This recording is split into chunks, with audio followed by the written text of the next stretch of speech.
नमस्कार साथियों। आज 26 जनवरी का दिन है, गणतंत्र दिवस है। इससे पहले कि मैं अपनी बात शुरू करूं, आप सभी को गणतंत्र दिवस की बहुत सारी शुभकामनाएं। इंडिया रिपब्लिक हो गया है, इसीलिए हम रिपब्लिक डे सेलिब्रेट कर रहे हैं। इससे पहले कि आगे बढ़ूं, मैं आज आपको बहुत सारे फैक्ट्स बताने वाला हूं कॉन्स्टिट्यूशन के बारे में, भारत के संविधान के बारे में। कुछ अमेजिंग फैक्ट्स होंगे जिनकी शुरुआत मैं स्लाइड आगे बढ़ाने से पहले कर दूं। क्या आप में से किसी को पता है कि भारत का संविधान 2006 में लागू हुआ है? हाँ, मैं वो वाले फैक्ट्स नहीं बोल रहा हूं जैसे कुछ विद्वान सोशल मीडिया पर बोलते रहते हैं कि भारत 2014 में आजाद हुआ है। ना ना ना, वैसी वाली बात नहीं है, ये फैक्ट है। अगर आप में से किसी को पता है तो कमेंट बॉक्स में जुड़िए, नहीं तो लास्ट तक जुड़े रहना। मैं ऐसे बहुत सारे अमेजिंग फैक्ट्स, अमेजिंग बातें आपको बताता रहूंगा और आपकी संविधान की जो समझ है उसको दूसरे डायमेंशन में ले जाने के लिए हम प्रयास करेंगे। बता दूं आपको मैं, हाँ, भारत 2006 में भारत का संविधान लागू होता है, लेकिन वो 2006 ग्रेगोरियन कैलेंडर का नहीं है, वो विक्रम संवत यानी कि भारतीय कैलेंडर का है। 2006 मिति मार्गशीर्ष शुक्ल सप्तमी का दिन था 2006 में, जब हमारा संविधान हमने अडॉप्ट और एनैक्ट किया। ये बात 1949 की है। और कौन सा महीना था? नवंबर का महीना। तो अगर आपने कॉन्स्टिट्यूशन का प्रियम्बल पढ़ा है तो वहां लिखा होगा कि on this 26th day of November 1949 we do hereby adopt enact and give our self this constitution. हम नवंबर 26 1949 को ये कानून, जिसका नाम भारत का संविधान है, जो मदर लॉ है भारत का, वो अपने आप को आत्मर्पित कर रहे हैं, खुद को देते हैं और अधिनियमित भी कर रहे हैं।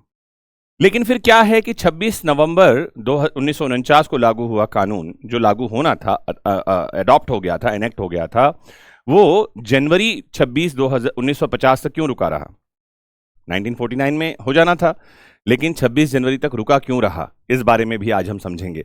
बहुत सारी बातें करनी है, तो जुड़ जाइए इस लेक्चर से लास्ट तक। और अगर आप मुझे सुन पा रहे हैं, समझ पा रहे हैं, तो जरूर कमेंट बॉक्स में जय हिंद लिख दीजिए। आगे बढ़ते हैं। तो सबसे पहली बात तो यह है, सबसे पहला जो क्वेश्चन मैं लेने वाला हूं कि व्हाट इज अ कॉन्स्टिट्यूशन, संविधान क्या है। पढ़ते तो हम सब संविधान संविधान संविधान करते रहते हैं। आज जानते हैं कॉन्स्टिट्यूशन क्या है। तो कॉन्स्टिट्यूशन जो है सुप्रीम लीगल डॉक्यूमेंट है किसी भी देश का। ध्यान रखिए, जब हम कंट्री के कॉन्स्टिट्यूशन की बारे में बात कर रहे हैं, यह बात और है कि कॉन्स्टिट्यूशन का मतलब गठन करना भी होता है हिंदी में, और कॉन्स्टिट्यूशन का एक मतलब किसी भी डिपार्टमेंट को चलाने वाले दस्तावेज, जिसमें उसके सभी अंगों के बारे में बात हो कि इस संस्था में कौन कौन से अंग होंगे, किसके क्या काम होंगे, किसके लिमिटेशन क्या है, ये सब जिस डॉक्यूमेंट में बताया गया हो उसे हम कहते हैं कॉन्स्टिट्यूशन यानी कि संविधान। और किसी देश के संबंध में ये सुप्रीम लीगल डॉक्यूमेंट होता है, जिसे हम मदर लॉ यानी कि मातृ कानून भी कहते हैं। कहां से आया है ये शब्द? तो ये लैटिन वर्ड कॉन्स्टिट्यूएरे से आया है। कॉन्स्टिट्यूएरे का मतलब होता है टू एस्टैब्लिश, टू सेटअप और टू ऑर्गेनाइज। किसी चीज को स्थापित करना, सेटअप करना या उसको ऑर्गेनाइज, उसका प्रबंधन ठीक ठीक करना, इसका एक मतलब है। आपको बता दूं, it signifies the basic framework on which state is established and governed. जब हम कॉन्स्टिट्यूशन में स्टेट शब्द की बात करते हैं तो इसका मतलब हिंदी में राज्य होता है, और राज्य का मतलब वो वाला राज्य नहीं है जिससे मिलकर भारत संघ बना है। ये राज्य का मतलब देश है। और जब हम कॉन्स्टिट्यूशन में राज्य, स्टेट शब्द कहेंगे तो ध्यान रखना, अलग अलग पार्ट के लिए इसके अलग अलग मतलब हैं। इसकी डेफिनेशन हमको लगातार मिलती रहेगी। तो क्या चीजें हैं? पहला तो इसमें बेसिक स्ट्रक्चर ऑफ स्टेट मिलेगा, powers, functions and limits of government authorities आपको इसमें समझने के लिए मिलेगी। पंचायती राज्य से लेकर राष्ट्रपति तक के बारे में जानकारी आपको इसी एक दस्तावेज में मिलेगा। कमाल है, आप सोचिए जरा एक बार। फिर इसमें rights and duties of citizen भी मिलेंगे। दोनों चीजें, हमारे अधिकार क्या हैं, हमारे कर्तव्य क्या हैं। ये और बात है कि हर कोई अपने अधिकारों को जानना चाहता है, कर्तव्य के बारे में तो कोई बात भी नहीं करना चाहता, लेकिन संविधान दोनों के बारे में साथ साथ बात करता है। ये भी और बात है कि जब हमारा कॉन्स्टिट्यूशन बनकर आया, जब हमने अडॉप्ट इनेक्ट किया, तो उसमें ड्यूटीज नहीं थे, उसमें सिर्फ और सिर्फ राइट्स की बातें थी। उसका भी कारण क्या है? भारत लगभग 200 साल से ज्यादा गुलाम रहा। आजाद हम हो रहे थे, अभी तक हम ड्यूटीज ही करते आए थे। संविधान में भी ड्यूटीज को लिख देना, हमारे कॉन्स्टिट्यूएंट असेंबली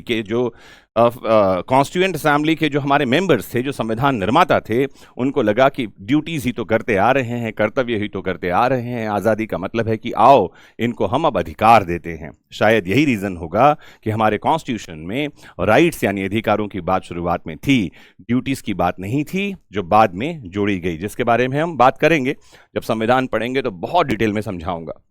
कुछ रिनाउंड लोगों की बात करते हैं। एक है प्रोफेसर एवी डाइसी।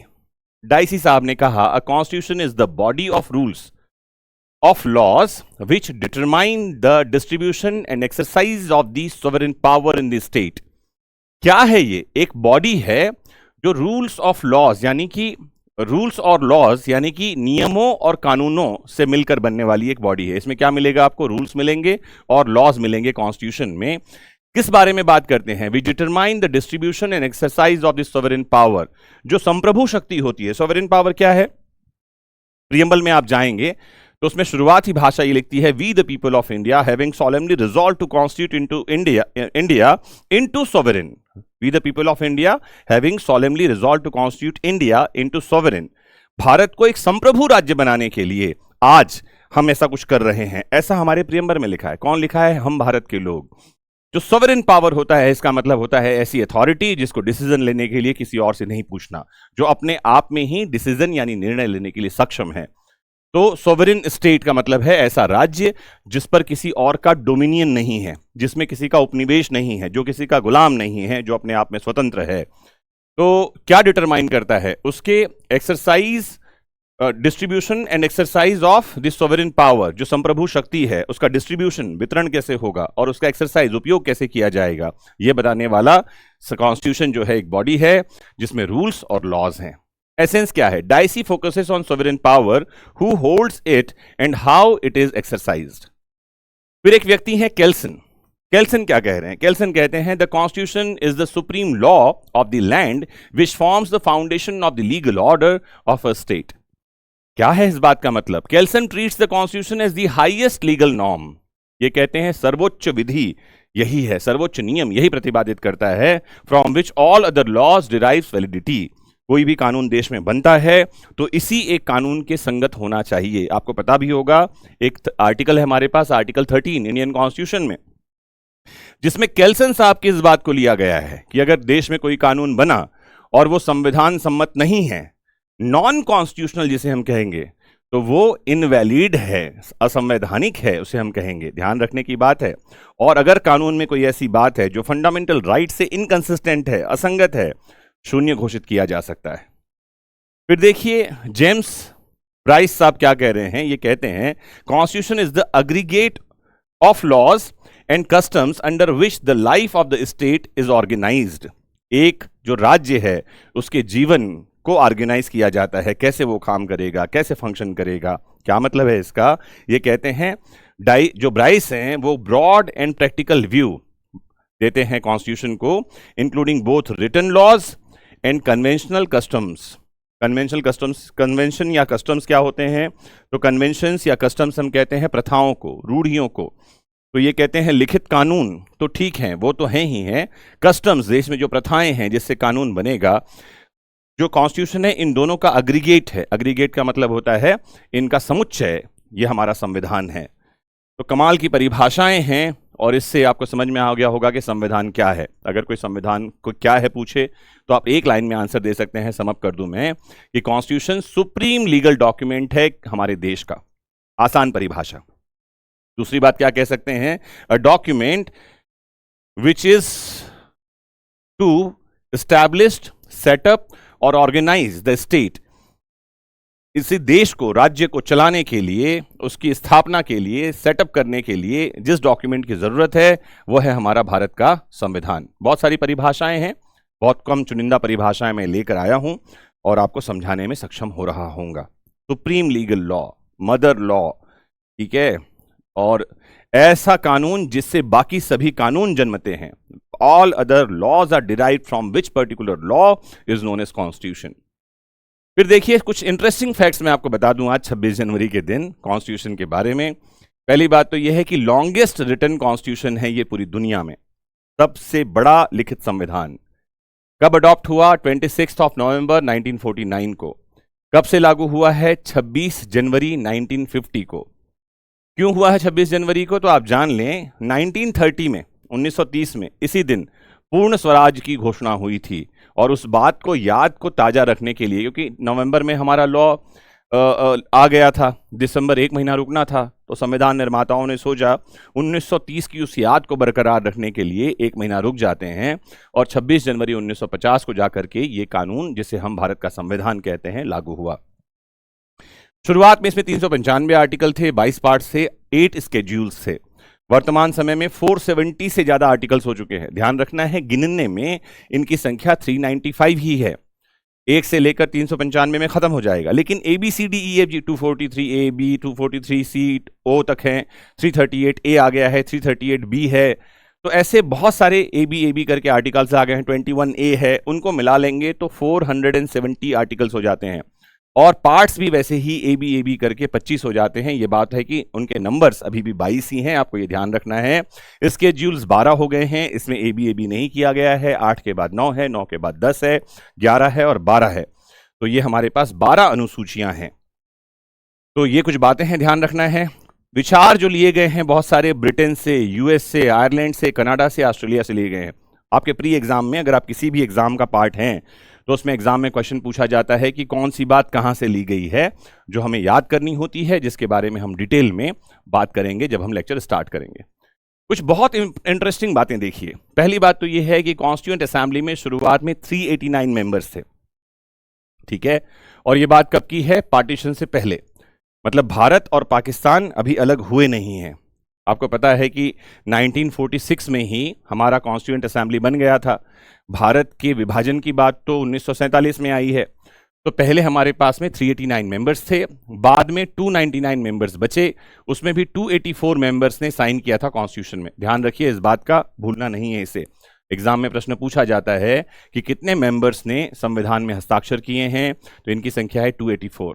क्या संविधान में महिलाएं भी थी? तो कई बार हम भूल जाते हैं। हम हमेशा ही एक फ्रेजोलॉजी यूज करते हैं, founding fathers of the constitution.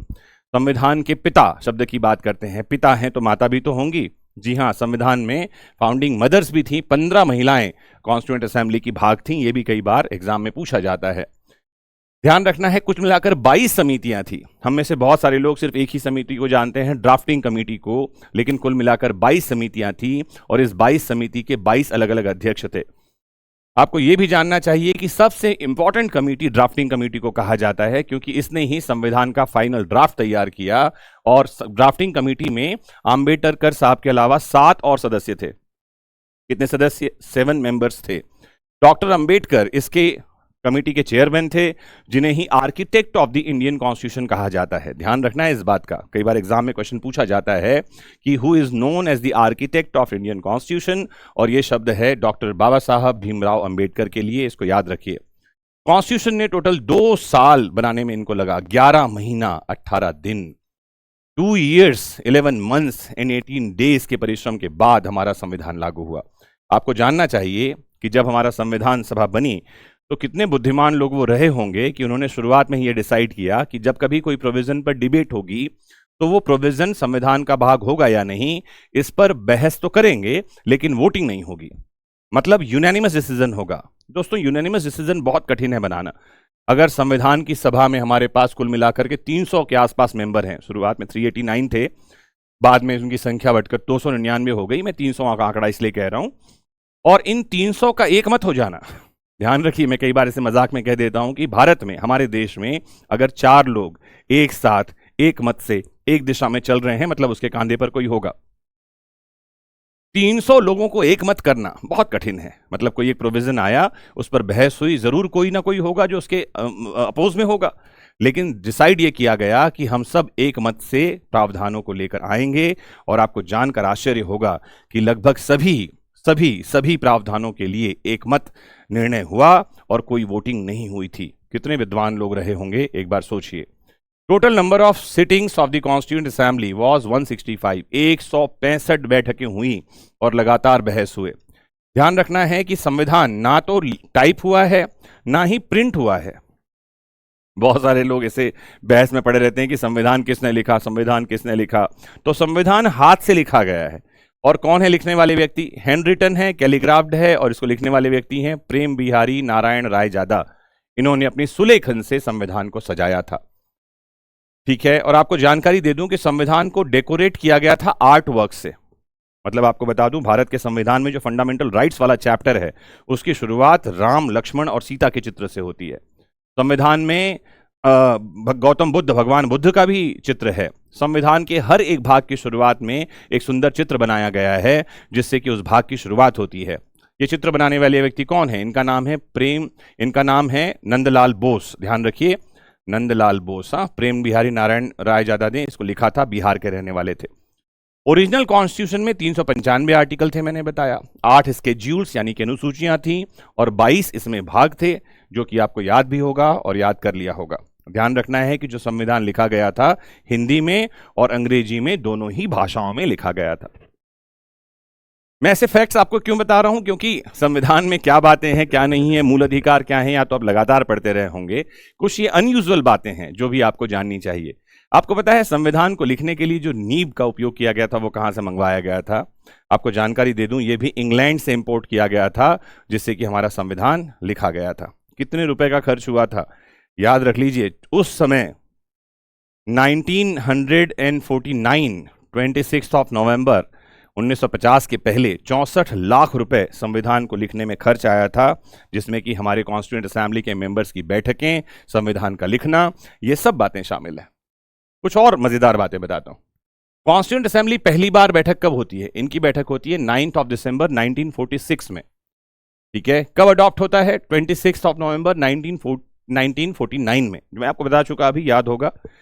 Enforce यानी कि लागू कब होता है? 26 जनवरी 1950 को यह लागू हुआ। मैंने आपको बताया था 1930 में पहली बार पूर्ण स्वराज की घोषणा हुई थी, और इस घोषणा के इस याद को ताजा रखने के लिए, जो कि 1930 के कांग्रेस अधिवेशन में हुआ था, इस याद को ताजा रखने के लिए नवंबर में कानून तैयार होने के बाद भी, संविधान तैयार होने के बाद भी वेट किया गया ताकि जनवरी 26 को इसे लागू किया जाए। और आज वही पावन और पुण्य दिन है जब हम रिपब्लिक हो गए, हम अपने रिपब्लिक होने की घोषणा करते हैं।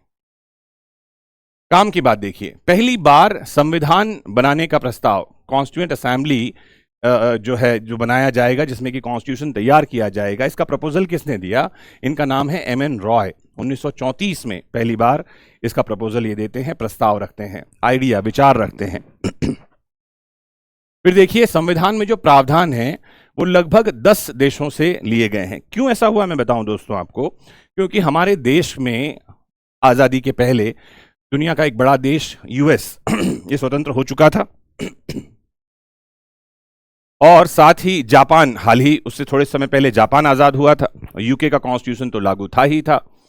कनाडा, आयरलैंड जैसे देश बढ़िया तरीके से संविधान के माध्यम से चल रहे थे, और कॉन्स्टिट्यूएंट असेंबली को लगा कि क्यों नहीं सबसे पहले इन देशों के संविधान का अध्ययन कर लिया जाए, और इन देशों के संविधान का अध्ययन करने के बाद उसमें से कुछ जो महत्वपूर्ण प्रावधान पहले से वहां थे वो ले लिए गए। कितने देश? 10 देशों से प्रावधान हमने लिए हैं। फंडामेंटल राइट्स जो हमारे हैं वो हम कहां से लिए गए हैं? यूएसए के संविधान से लिए गए हैं, मूल अधिकार। Directive principles Irish constitution, Ireland के कॉन्स्टिट्यूशन से लिए गए हैं। पार्लियामेंट्री सिस्टम, यह ब्रिटिश मॉडल है, यह ब्रिटेन के संविधान से लिया गया है। ध्यान रखिए, जो कॉन्स्टिट्यूशन है हमारा, ये दुनिया का सबसे बड़ा लिखित संविधान है, और भारत दुनिया की सबसे बड़ी डेमोक्रेसी है। ये भी आपको जानना चाहिए, गर्व करने की बातें हैं ये। आप ध्यान रखना कि जब संविधान बना था शुरू में, तो इसमें किसी भी पॉलिटिकल पार्टी के बारे में कोई उल्लेख नहीं था। Preamble was amended only once in 42nd constitutional amendment in the year 1976। भारत के संविधान का जो हमारा प्रीएम्बल है, जिसे हम संविधान की उद्देशिका कहते हैं, जिसे संविधान जानने की कुंजी कोर्ट ने कहा है, इसका भी अपना इतिहास है। प्रीएम्बल अपने आप में 1.5 से 2 घंटे का लेक्चर है। जब बेरूबाड़ी यूनियन का केस आया था, उसमें सुप्रीम कोर्ट ने कह दिया था कि प्रीएम्बल तो संविधान का भाग ही नहीं है, not the part of constitution. लेकिन 1973 24 अप्रैल को एक जादू हुआ। उस दिन देश में एक बड़ा जजमेंट आया, केशवानंद भारती का केस। केशवानंद भारती के केस में सुप्रीम कोर्ट ने बेसिक स्ट्रक्चर डॉक्ट्रिन का प्रतिपादन किया। मैं आपको बहुत डिटेल में केशवानंद भारती का केस समझाऊंगा जब हम संविधान पढ़ेंगे। इस केस में कोर्ट ने, ऑनरेबल सुप्रीम कोर्ट ने बेसिक स्ट्रक्चर डॉक्ट्रिन का प्रतिपादन किया, जो कि अमेरिका के संविधान में स्पिरिट ऑफ बेसिक स्ट्रक्चर जैसा शब्द है, इस बेसिक स्पिरिट कहते हैं वहां पर में, और ऐसा ही एक कंसेप्ट भारत में आया कि संविधान में कुछ बातें बेसिक स्ट्रक्चर का पार्ट हैं जिससे छेड़खानी नहीं की जा सकती। इस केस में सुप्रीम कोर्ट ने कहा कि preamble is the part and parcel of Indian constitution, अभिन्न अंग है, और साथ ही यह भी कहा it is a part of basic structure, ये मूलभूत ढांचे का भाग है, इसमें अमेंडमेंट नहीं किया जा सकता। कब बात थी ये? 1973, 24 अप्रैल को। क्या किया देखिए, 1976 में अमेंडमेंट कर दिया। कोर्ट और सरकार के जब बीच में टशन होता है तो ऐसा ही होता है, सरकार एक बात कहती है, कोर्ट दूसरी बात कहती है। कोर्ट ने कहा अमेंडमेंट नहीं कर सकते, इंदिरा गांधी की सरकार थी 1976 में, कहा देखें कैसे नहीं कर सकते, लो कर दिया। एक ही बार अमेंडमेंट हुआ है जिसको बाद में चैलेंज किया गया था आपकी जानकारी के लिए, और सुप्रीम कोर्ट ने यह कह दिया था कि अमेंडमेंट क्योंकि प्रियम्बल को कम नहीं करते, घटाते नहीं हैं, प्रियम्बल की बातों को मजबूत ही प्रदान करते हैं, इसीलिए ठीक है। बताऊंगा उस बारे में, कभी आगे बढ़ेंगे। दो शब्द जोड़ दिए गए थे इसमें, सोशलिस्ट एंड सेक्युलर, समाजवादी और पंथ निरपेक्ष। पंथ निरपेक्ष शब्द हमारे संविधान के प्रियम्बल में पहले से नहीं था, समाजवादी शब्द भी बाद में ही जोड़ा गया है। चले सीधे ही संविधान में जब शुरू में हम जाते हैं तो मान्यता प्राप्त भाषाओं में स्केड्यूल नंबर 8 में जाना होगा। कौन सा? अनुसूची नंबर 8। 14 भाषाएं थी, जो वर्तमान समय में कुल मिलाकर 22 यानी कि 22 भाषाएं हमारे संविधान में हैं, 22 लैंग्वेजेस हैं। और आपको जानकर बहुत आश्चर्य होगा, नेपाली भाषा हमारे ऑफिशियल लैंग्वेजेस में से एक लैंग्वेज है। इंग्लिश हमारे ऑफिशियल लैंग्वेज में नहीं है। मतलब देश में जिस भाषा से कामकाज चल रहा है, जो ऑनरेबल सुप्रीम कोर्ट और हाई कोर्ट की भाषा है, जैसा कि 348 आर्टिकल इंडियन कॉन्स्टिट्यूशन में लिख दिया गया है, that the language of the high court and supreme court shall be English. कोई एनेक्टमेंट, ऑर्डिनेंस इंग्लिश में आएगा, ये बात 348 में लिखी है, और वो इंग्लिश भाषा हमारे ऑफिशियल लैंग्वेज का पार्ट नहीं है। ये भी आपकी जानने की बात है, इंटरेस्टिंग फैक्ट है ये, इसको जानिए। फिर चलते हैं, फंडामेंटल ड्यूटी ओरिजिनल कॉन्स्टिट्यूशन में नहीं था, मैंने आपको ये बता ही दिया। 42nd कॉन्स्टिट्यूशनल अमेंडमेंट है 1976 का, जिसको मिनी संविधान कहा जाता है। इसमें फंडामेंटल ड्यूटीज जोड़े गए थे, जिसे हम मौलिक कर्तव्य या मूल कर्तव्य कहते हैं। चल रहा हूं आगे। राइट टू प्रॉपर्टी, संपत्ति का अधिकार। जब हम मूल अधिकारों की बात करते हैं तो हमारे पास एक मूल अधिकार था जिसे कहते हैं संपत्ति का अधिकार। और आपको ये जानकारी दे दूं कि जब आप यूडीएचआर 1948 में जाते हैं, universal declaration of human rights 1948 article number 17, वहां आज भी संपत्ति के अधिकार यानी राइट टू प्रॉपर्टी को एक फंडामेंटल बेसिक ह्यूमन राइट माना जाता है। ये बात और है कि हमारे संविधान से इसको हटा दिया गया 1978 में 44th कॉन्स्टिट्यूशनल अमेंडमेंट करके। और राइट टू प्रॉपर्टी, अब ध्यान रखिए, ये एक विधिक अधिकार है, वैधानिक अधिकार है, ये मूल अधिकार नहीं रहा। क्या है, इन सब के बारे में बात करेंगे फ्यूचर में, जब हम संविधान की सीरीज स्टार्ट करेंगे। और अगर आप मुझसे संविधान की सीरीज, संविधान पढ़ना चाहते हैं, भारत के संविधान की बारीकियों को समझना चाहते हैं, ऐसे अनयूजुअल फैक्ट्स को जानना चाहते हैं, लैंडमार्क जजमेंट के आईने से आप देखना चाहते हैं, तो कमेंट बॉक्स में लिखिए, साफ शब्दों में लिखिए, वी वांट कॉन्स्टिट्यूशनल लेक्चर और we want MJ sir for constitution.